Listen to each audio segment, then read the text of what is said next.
En 2022, se impusieron más sanciones a Rusia que a todos los demás países juntos, casi 17.000 restricciones. Muchos inversionistas extranjeros, empleadores y grandes marcas abandonaron el país. Pero lo principal es que, para golpear el presupuesto ruso, el mundo occidental comenzó a rechazar masivamente los productos de exportación rusos.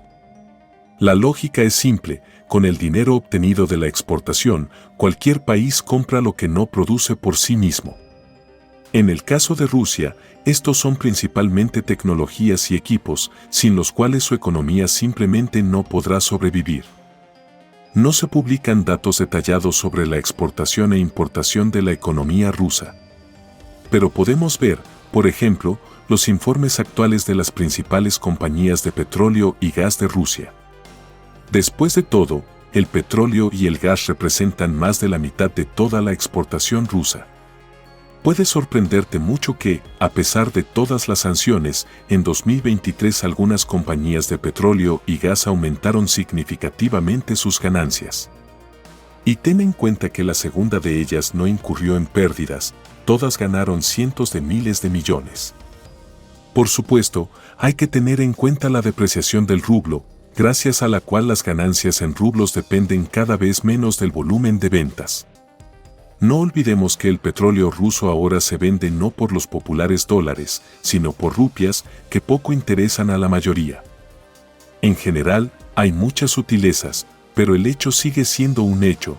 Globalmente, las sanciones que asedian la economía rusa durante casi 2 años no están afectando a la economía de la manera en que sus iniciadores habían planeado.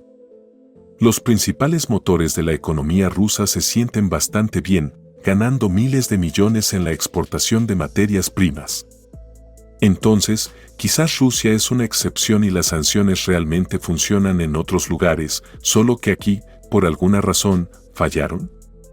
¿Y por qué no se toman medidas más decisivas si las sanciones son tan inútiles? ¿Cómo funciona todo este juego de sanciones? Vamos a averiguarlo. Este es quizás el estado insular más conocido del mundo, la República de Cuba. Después de la Segunda Guerra Mundial, su economía estaba prácticamente controlada por un poderoso vecino, los Estados Unidos. Eran el principal comprador de los baratos productos cubanos que eran suministrados por las propias empresas estadounidenses establecidas en la República. El principal beneficiario de esta política comercial abierta era el entonces presidente de la República, Batista. Mientras él residía en su lujoso palacio y los ricos turistas estadounidenses perdían dinero en los casinos locales, gran parte de la población vivía al borde de la pobreza. Y cuando tienes a decenas de miles de personas viviendo en chabolas a tu alrededor, tarde o temprano se convierte en una bomba de tiempo. En Cuba, esto desembocó en una revolución socialista y en la derrocación del régimen de Batista. El expresidente huyó del país y el cargo de primer ministro de Cuba fue asumido por Fidel Castro, quien dio un giro inesperado. Siendo socialista, Castro no solo abolió los impuestos sobre la renta y redujo las tarifas de servicios públicos. Emitió un decreto de nacionalización de todas las empresas en Cuba. ¿Y de quiénes eran esas empresas? Por supuesto, eran americanas. En respuesta, el entonces presidente de Estados Unidos, John F. Kennedy, anunció un bloqueo comercial total de la República, lo que marcó el inicio de la epopeya de sanciones que continúa hasta hoy. Cuba no solo salió de la esfera de influencia de los Estados Unidos, sino que también perdió su principal mercado de exportación, lo que significa que también perdió ingresos del comercio internacional. De hecho, el país estaba condenado a la pobreza si no hubiera sido por el apoyo de la Unión Soviética y sus intereses. Durante los siguientes 30 años, la URSS compró anualmente azúcar de caña y tabaco en Cuba, mientras suministraba bienes de primera necesidad al país. Cuando en 1991 se desintegró la Unión Soviética, Cuba prácticamente no tenía con quién comerciar. Fue entonces cuando la isla entró en verdaderos tiempos oscuros. Casi de inmediato, Estados Unidos interrumpió las remesas de divisas. Esto se debía a que muchos cubanos, que habían huido de la República en diferentes momentos, ayudaban a sus familiares desde las soleadas costas de Florida, enviando mensualmente cientos de miles de dólares a Cuba. Este apoyo, aunque de manera precaria, permitía al país acumular reservas de divisas y pagar el escaso importado. Como resultado, el PIB de Cuba a principios de los años 90 se redujo casi a la mitad. Para comparar, la economía mundial durante la pandemia de coronavirus en 2020 cayó solo un 3%. Sin embargo, a Fidel Castro la crisis económica no le perturbó en absoluto. En 2003 dijo, una de las mayores ventajas de la revolución es que incluso nuestras prostitutas son graduadas universitarias. Bueno, díganme, ¿no es sorprendente? No, no me refiero a esa frase, sino a la situación. Después de todo, Fidel Castro fue uno de los inspiradores de la revolución socialista, por lo que sería extraño renunciar a sus ideales en la vejez. En esto estoy de acuerdo contigo. Pero cuando Fidel falleció en 2008, su puesto fue asumido por su hermano Raúl. A pesar de cierta liberalización de la política económica, la dirección de Cuba aún no planea hacer cambios significativos. Cuba sigue viviendo del turismo y del contrabando de productos de exportación y también cuenta con la ayuda constante de sus aliados, principalmente de Rusia y en segundo lugar de China. Se podría pensar que Cuba es otra excepción a la regla, donde 60 años de sanciones no pueden funcionar. Entonces, trasladémonos a Irán, que después de la Segunda Guerra Mundial comerciaba activamente con Estados Unidos y Europa, siendo su mayor proveedor de petróleo. En 1963, el gobernante de Irán, el Shah Mohammad Reza Pahlaví, se alineó con Occidente. Teherán cada vez se parecía menos a Londres o París, en la capital aparecieron sucursales de bancos internacionales, cines e incluso clubes nocturnos. En un país donde el modo de vida tradicional era la norma, las mujeres obtuvieron el derecho al voto. La línea del progreso era evidente, pero había un problema sorprendentemente similar al que vimos en Cuba. Solo la élite de la sociedad vivía bien. La mayor parte de la población languidecía en la pobreza, especialmente fuera de las grandes ciudades. Cuando, debido a las reformas del Shah y la gradual modernización de la agricultura, el trabajo en los pueblos se redujo, la gente comenzó a mudarse a las ciudades, esperando mejores ingresos. Por supuesto, no había demanda para tal masa de mano de obra en las ciudades. Pronto, una enorme masa de pobres se convirtió en el público objetivo de los radicales opuestos a la política pro-occidental del Shah. Esta multitud pronto salió a las calles y el Shah se vio obligado a huir del país. En 1979, el alguna vez pro-occidental Irán se convirtió en una república islámica que vivía según las leyes de la Sharía. Después de todos estos eventos, las empresas extranjeras comenzaron a cerrar masivamente sus negocios en Irán. Pero eso fue solo el comienzo. En noviembre de 1979, estudiantes iraníes tomaron la embajada estadounidense en Teherán y tomaron como rehenes a 66 ciudadanos estadounidenses. El nuevo líder iraní, el Ayatollah Jomeini, no solo no condenó la toma de la embajada, sino que la aprobó, calificando este acto de revolución contra el gran Satanás americano. Naturalmente, esto provocó una intensa reacción en Estados Unidos. El presidente Jimmy Carter rompió todas las relaciones diplomáticas con Teherán y las sanciones de Estados Unidos golpearon a todos los sectores de la economía iraní. Los activos iraníes en bancos estadounidenses fueron congelados, se prohibió a los estadounidenses hacer negocios con Irán y la compra de petróleo iraní se sometió a la prohibición más estricta. ¿Han cambiado estas sanciones la política de las autoridades iraníes? La respuesta resultó ser inesperada. Irán ha adoptado el lema, las sanciones solo nos benefician. Tras la desconexión del sistema internacional de mensajería bancaria SWIFT, Irán trasladó todos sus pagos de bancos estadounidenses a bancos de los Emiratos Árabes Unidos y Turquía. En lugar de utilizar Visa y Mastercard, Irán desarrolló su propio sistema de pago nacional. El petróleo, que antes compraban Estados Unidos y la UE, ahora se envía a China, India, Rusia y Turquía, y China se convirtió en el principal proveedor de tecnologías y electrónica para Irán. Este es un escenario familiar, ¿verdad? Por supuesto, esto no significa que Irán viva mejor de lo que podría sin sanciones. La economía del país experimenta altibajos, problemas con la desigualdad de ingresos y sufre por un importado limitado.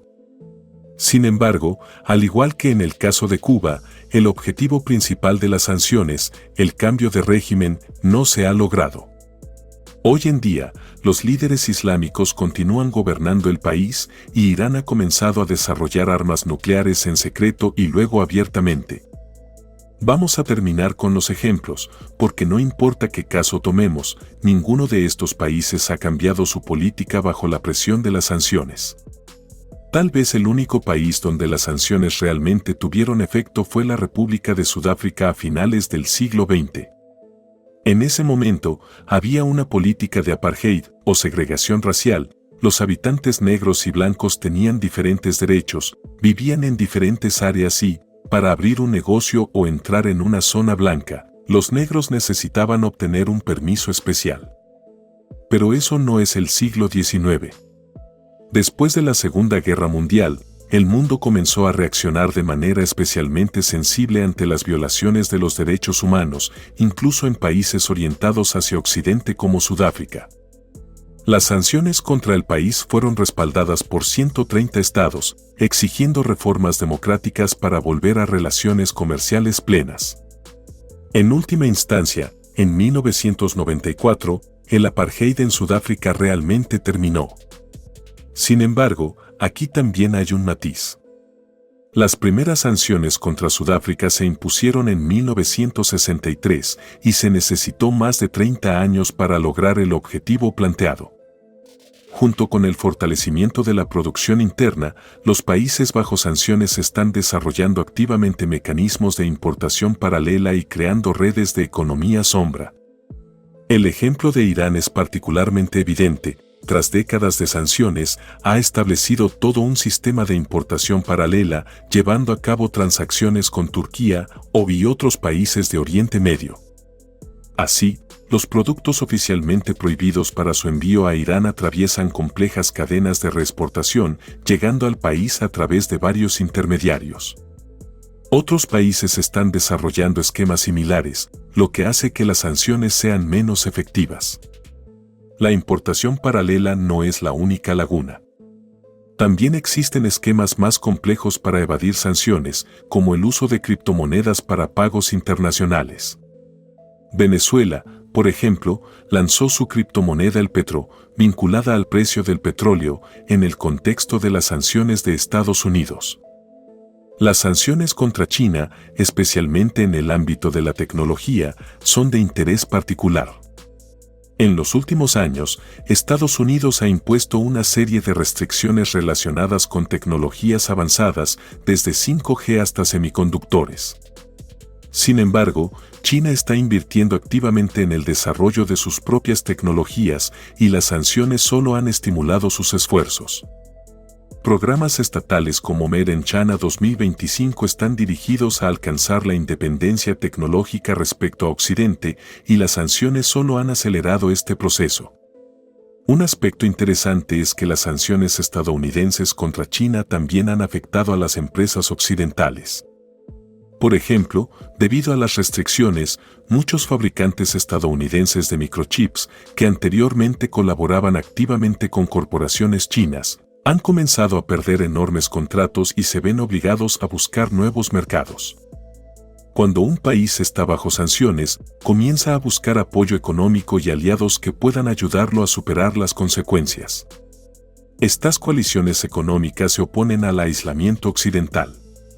Por ejemplo, los países BRICS, Brasil, Rusia, India, China y Sudáfrica están discutiendo la creación de su propio sistema de pagos, alternativo a SWIFT, que podría proporcionar un mecanismo de liquidación confiable, independientemente de la presión occidental.